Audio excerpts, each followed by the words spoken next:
हम किसान सभा की तरफ से यहाँ धनाना गांव में आए हुए हैं, जहाँ जताई गांव के नज़दीक है। ये सामने जताई ड्रेन जो आ रही है, ये पानी जो है यहाँ जताई का पानी जो घरों में घुसा हुआ है वो पानी ये उतार रहे हैं।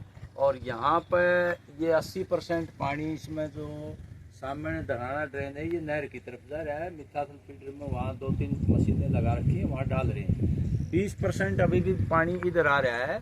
तो यहाँ प्रशासन ने ये बिजली बंद करवा दी, क्योंकि 2 बड़े पाइप से ये पानी आ रहा था इधर भाई धनाना गांव में पानी ना चढ़े, इसलिए प्रशासन ने इसका कनेक्शन काट दिया।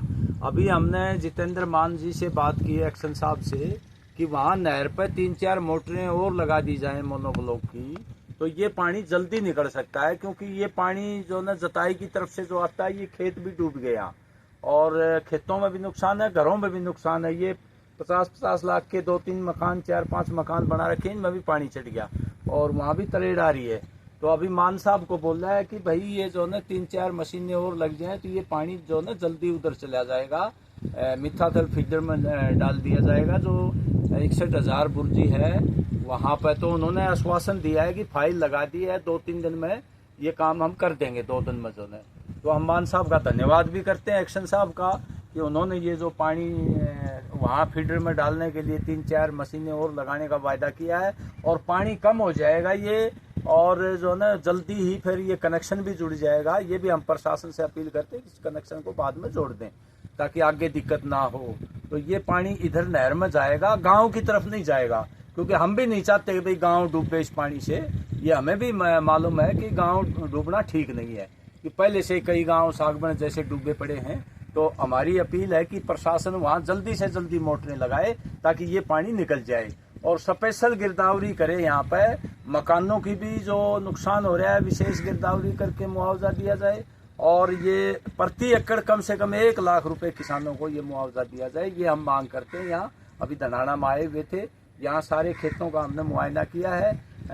धान की फसल भी नष्ट हो गई है, बाकी फसलें तो नष्ट हो ही गई, बाजरा, ज्वार और कपास, लेकिन इसको भी खतरा पैदा हो गया है। अगर ये पानी नहीं उतरा तो धान भी नहीं बचेगा। हम ये कहना चाहते हैं प्रशासन से। और सरकार ने जो कहा है ना 7,000 15,000, ये तो ऊंट के मुंह में जी रहा है, इससे काम चलने वाला नहीं है। सरकार इस संकट की घड़ी में किसानों की भी मदद करे, मजदूरों की भी मदद करे, उनको भी कुछ मुआवजा दिया जाए प्रत्येक परिवार को। और 600 रुपये दिहाड़ी देके 200 दिन का इन प्रभावित बाढ़ प्रभावित गांव में मनरेगा का काम लगाया जाए, ताकि उनका भी गुजारा हो सके और किसान को भी कुछ जो है राहत मिल सके। ये सरकार को करना चाहिए। और केंद्र सरकार को भी, जैसे पंजाब में हालांकि इतनी राहत नहीं दी, पंजाब और हिमाचल में, लेकिन हरियाणा के बारे में तो वो बोले नहीं, कुछ भी राहत नहीं दी हरियाणा को। हरियाणा का भी अधिकतर इलाका डूबा पड़ा है, बहुत जबरदस्त बाढ़ है। तो केंद्र सरकार को हरियाणा को भी मदद देनी चाहिए ताकि राज्य सरकार आगे किसानों को वाजिब मुआवजा दे सके। ये हम अपील करते हैं केंद्र सरकार से।